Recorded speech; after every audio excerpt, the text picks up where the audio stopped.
Bonjour, bonsoir chers auditeurs, encore une fois, nous espérons que ça va chez vous, que vous portez bien, que vous avez passé la semaine qui vient de se terminer d'une façon bonne, agréable. À ce moment, je suis en direct avec Jean-Pierre qui est à Vancouver, donc il est prêt pour poursuivre son témoignage. Alors, Jean-Pierre, bonjour, bonsoir. Bonsoir à tout le monde, ou bonjour à tout le monde et à vous aussi. Oui. Je me rappelle bien que la fois passée, quand on parlait, vraiment, ton témoignage m'a un peu fait mal parce que je me disais, oh, Jean-Pierre, vraiment, qui a eu des moments pas faciles dans son enfance, maintenant qu'il vient de retrouver son père et qu'il commence vraiment à cette vie florissante que les jeunes commencent de aimer, de se marier. Et voilà, très jeune, il devient veuf et il perd aussi son enfant. Oh, des moments difficiles chez Jean-Pierre. Mais des moments difficiles, mais tu as terminé en me disant qu'il y a le Seigneur, il y a le Saint-Esprit, et qui est toujours là dit, oh, ne te décourage pas. Même dans ça, je suis avec toi. Vraiment, il a été avec toi parce que Jean-Pierre, maintenant tu es un homme consolé et un homme qui console d'autres, un homme qui est en train de bâtir les cœurs de beaucoup de personnes, n'est-ce pas? Oui. Alors, juste à cette période de veuvage, ça a duré combien de temps? Est-ce que ta nouvelle famille, c'est-à-dire les frères, les sœurs, les demi de ton père, les demi de ta mère, est-ce que vraiment tous ils étaient là, ils t'entouraient de compassion? Quelle a été la suite pendant cette gestion de veuvage? Bien sûr que c'était quelque chose de terrible. Je me souviens que c'était... Tu avais quel âge? 27, je pense, 28. Oh. Oui, 28. Okay. Alors ça a pris un moment, c'était difficile à l'hôpital, ça a pris, c'était 3 jours sur le travail. Je n'ai jamais pensé que ça allait mal tourner.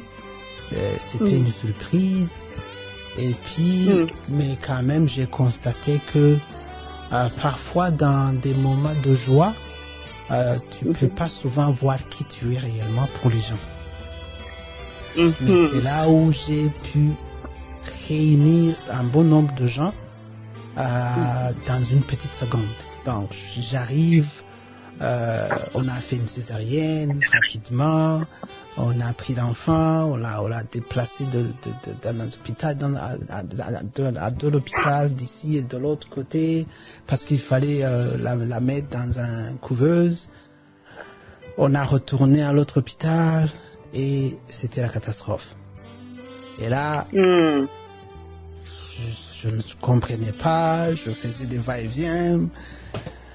Alors on a préparé l'enterrement comme tout le monde le font. Alors, mais là, au niveau familial, j'ai quand même vu que tout le monde convergeait vers moi et ils savaient combien j'étais impliqué ou les valeurs que j'avais pour une famille. Et c'est là, ça faisait mal parce qu'ils savaient que j'étais engagé et vraiment je suis engagé quand on parle d'une famille parce que c'est le noyau, c'est l'église, c'est tout. Et souvent, nous qui sommes nés de la sorte, nous sommes issus du dysfonctionnement de la famille. Alors c'est mieux de bien garder ta famille, celui qui m'entend. Mais là, j'ai vu que tout le monde était à mes côtés. Je me souviens que à l'enterrement, on est allé à la cathédrale et j'étais assis devant et puis je me suis levé et je suis allé parler. Et tout le monde pensait que j'étais fou. Et monter les escaliers, je me souviens que je prenais ma jambe, je faisais avancer l'autre avec les mains. C'était lourd. Ça, je me souviens très vivement. Et j'ai pris le micro et j'ai dit, ne vous en faites pas. Ça va aller. Tu es un homme fort, Jean-Pierre. Et puis tout le monde disait, mais il est devenu fou ce monsieur. Et j'ai dit, ne vous en faites pas. Ça va aller. Et j'ai dit merci Seulement à tout le monde. ça, hein? Seulement ça. Ah oui. Et quelques mots peut-être. Un petit témoignage de comment ça s'est passé. C'était vraiment très émouvant. Hein? Et puis j'ai dit, ne vous en faites pas. Tout va bien se passer. Alors on est allé à l'enterrement. Et paraît-il que quand on était à l'enterrement, on a appelé et on a dit que la petite était morte.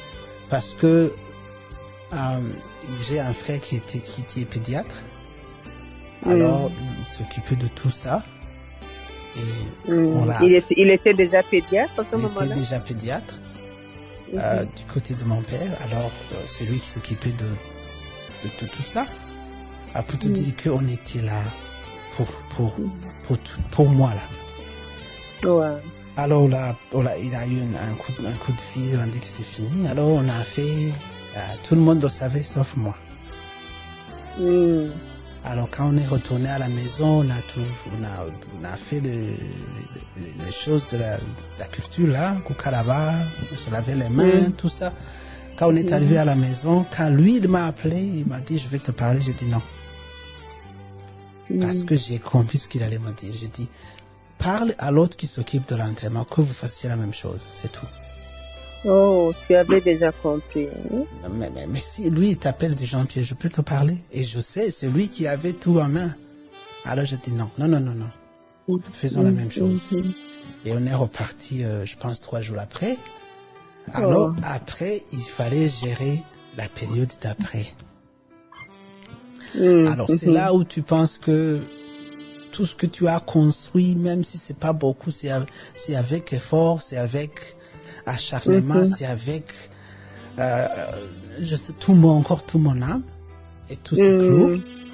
Et à un certain moment, je me dis, alors, quelle est la suite, franchement? Alors, la suite, c'est entre les mains de Dieu. J'avais eu, tu sais, quand on fait les levées de deuil, il y a les contributions de chacun, et j'avais eu beaucoup d'argent, si tu veux. Mais je ne voulais pas de cet argent parce que c'est comme si j'avais vendu quelqu'un dans ma tête. J'avais eu de l'argent que je n'avais eu avant. Alors j'ai donné à tout le monde. Celui qui n'avait pas de quoi manger, tu as besoin de l'argent? Et j'ai tout donné presque. Et je travaillais pas, je restais à la maison. Et à un certain moment, je me souviens que j'ai mis une chanson religieuse de Kidumu. Et je me suis dit, tu sais, soit je sombre, soit je me lève. Et j'ai chanté cette chanson-là et ça m'a donné de l'énergie. Et c'était ça. Alors, j'ai recommencé à travailler timidement. Sinon, je dormais, j'avais perdu du poids. Je suis pas quelqu'un qui est maigre, mais j'avais maigri. Je ne sais pas si les gens qui aiment le régime, c'est pas ça. Hein? Non. Alors là, j'ai quand même commencé à travailler et tout le monde était là. Jean-Pierre, est-ce qu'on peut sortir? Il y a mes soeurs de ce côté, mes frères de l'autre côté, mes cousins, mes nouveaux cousins. Tout le monde venait. J'étais souvent dans les pâtisseries. On me dit, c'est ça. Et il y a un docteur qui m'a dit, tu sais Jean-Pierre, nous les docteurs, on se bat avec Dieu presque. Parce que nous essayons d'amener quelqu'un à la vie, mais si Dieu a décidé que c'est ainsi, on ne peut rien faire. Mais si Dieu a décidé que tu vis, c'est lui qui a le dernier mot, toujours le dernier mot. C'est ça. Alors, c'est comme ça. Alors, j'ai compris. J'ai dit oui, je comprends. Alors, après quelques mois de détresse, je me suis dit quand même, il faudra que je commence quand même à faire un peu du sport, à être parmi les autres, parce que j'étais souvent confronté à une chose et qui faisait que je rentrais à la maison. Moi, je travaillais comme photographe, vidéographe, j'étais toujours devant les gens. Et ça me faisait très mal de dire, hey, tu sais, le monsieur qui a perdu toute sa famille. Et ça me faisait très mal. Il fallait s'accoutumer, il fallait comprendre que c'est comme ça. Et je voyais les gens pointer du doigt tout le temps, dans la rue, partout. Et là, c'est choquant. Oui, justement, j'allais te demander, Jean-Pierre, c'est après combien de temps que tu as senti le goût de revivre, de vraiment de quitter le deuil, de quitter le découragement? Est-ce que tu penses que ça a pris quelques mois? Non, ça a pris une affaire de 4 mois. Oh, d'accord. Mais 4 mois dans la maison presque. C'est-à-dire, 4 mois, pour moi, c'est beaucoup. Tu travailles pas, tu dors. Oui. C'est ça, c'est la dépression totale. Mais la bonne chose que tu me dis, c'est que tu n'étais plus seul. Il y avait des frères et des sœurs. Mais oui, mais on m'en prend, on m'amène manger, on me retourne à la maison, je vais dans la chambre, je m'enferme, c'est quoi? Oui, c'était bien, mais quand j'étais seul, je voulais même être seul. Mais ça n'aide pas. Et je voulais pas aller faire la photographie parce que les gens me pointaient du doigt. C'est ça. Ce petit doigt me faisait mal. C'est ça. Alors, mais quand même, il fallait vivre, il fallait encore aller travailler. Et puis je remercie les voisins parce que tous les jeunes du quartier venaient dormir chez moi. Il y avait au moins 5 personnes qui dormaient chez moi. Parce que c'était une maison de 3 chambres. On était bien, mais il fallait pas que je reste dans toute cette maison un peu grande, seule. Oui, c'est ça. Alors, il y a les voisins qui avaient envoyé leurs enfants et... C'est la culture burundaise, la bonne culture. Oui, c'est ça. Oui, j'avais du soutien, mais quand même, ça fait que si je travaillais peut-être au bureau où je ne vois pas des gens qui vont parler de moi, là, ça va, ça pouvait aller, mais je côtoyais tout le monde, un bon nombre de gens, et j'étais connu à cause de ça. C'est ça. Alors, juste pour continuer, j'étais à mon travail et j'ai vu une fille passer que je connaissais. Et puis, ça, mon cœur a fait boum. Alors je me suis dit, et puis, c'est quand même, je suis toujours en vie. Tu es en vie, tu vas revivre. Et alors, c'était une surprise totale. Parce que je pensais que il faudra chercher quelqu'un qui a eu les mêmes histoires que moi, ou quelqu'un qui n'a pas pu avoir un mari qui est un peu âgé, ou je ne sais pas, quelqu'un qui va accepter tout le fardeau que j'ai. Mais elle n'avait que 24, 23, 25, 23 je pense. Alors je suis allé dans mon bureau, j'ai prié. Et j'ai dit, Dieu, si je peux faire ça, c'est que je suis toujours là. Merci. Alors si réellement c'est cette fille qui m'a fait battre le cœur, je ne veux pas que je rencontre cette fille chez elle. Je n'ai rien à vendre. Je peux pas aller dire, oh, je t'aime. Je peux pas. Alors, il faudra se rencontrer quelque part, neutre. Et j'ai demandé à mon employé, parce que elle venait souvent à mon bureau. Il y avait pour des photos. Pour les photos et pour il y avait une agence de voyage et il y avait des choses qui venaient de l'intérieur. Elle venait chercher ces choses parce que cette agence envoyait des bus chez son, d'accord, je vois. À la province natale de la fille. Alors je la connaissais. Et je me souviens, avant de me marier, longtemps avant de rencontrer la défunte, j'avais dit à mon employé le même. Cette fille est belle, hein? ça me va, ça peut aller. Et puis, il m'a dit non, elle est à l'école.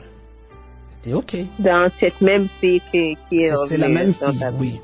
Mais, j'ai pas continué parce que c'était pas le moment, c'était juste une blague. Oui. Et là, quand je l'ai vue, j'ai dit, c'est la même fille, non? Il m'a dit oui. Et pourquoi elle vient plus ici? Mais elle travaille, elle n'a pas besoin de passer par ici maintenant. Ah, ok. Et un jour, comme j'avais prié de ne pas rencontrer ou de ne pas aller chez elle, on s'est rencontrés dans un autobus. Ok. Et puis là, j'ai commencé je me suis dit, c'est maintenant ou jamais. Et c'est neutre. Mais on était assis à côté. On était très agglutinés là-bas, l'un sur l'autre, dans le bus, tu sais ça. Alors j'ai pris mon téléphone. Heureusement, on avait le même téléphone. Et j'ai commencé en Kirundi, on dit Kwibaragoza, parler de rien. Et j'ai dit, nous avons le même téléphone. C'est ça. Alors j'ai écrit dans mon téléphone et j'ai dit que elle est très sympathique. Tu lui as montré ça. Et je lui ai montré parce que je pouvais pouvais pas parler dans le bus. Ok. Alors. Et c'est comme ça que tu l'as dragué pour la première fois. Et puis elle a lu. C'est ça. Alors, ça a commencé par là, mais elle me connaissait et elle savait ce qui s'est passé. Parce qu'on n'habitait pas loin. Alors c'est ça. Oh. Et donc elle était dans quelque sorte ta voisine. Hein? C'est ça. Voilà. Alors comme la cloche a sonné, je pense que vraiment on va terminer par là. Vraiment on attend la suite de cette histoire qui commence. Que Jean-Pierre commence avec une autre fille. Hein? Nous avons entendu que tu as eu ton temps de deuil et que tu as eu ton temps de guérison là, hein? Oui. Et que après quelques temps, tu as pris le courage entre tes deux mains pour dire non, je dois revivre, je dois vivre. Et voilà, tu recommences ta vie à revivre. Donc tu écris un message dans le téléphone et tu montres à la fille vraiment qui t'a fait sauter ton cœur, n'est-ce pas? Oui. Alors, la fois prochaine, donc, tu nous diras, je sais que maintenant c'est elle, la mère de ta fille et de son fils. Oui. Mais tu nous diras comment ça a évolué la fois prochaine. Absolument. Merci beaucoup, Jean-Pierre. Merci beaucoup. Tu as un dernier mot à dire? Mais après la pluie, il y a toujours le bon temps. In Jesus' name. C'est bon. Amen. Merci beaucoup. Que Dieu te bénisse. Alors, à la fois prochaine. Merci beaucoup.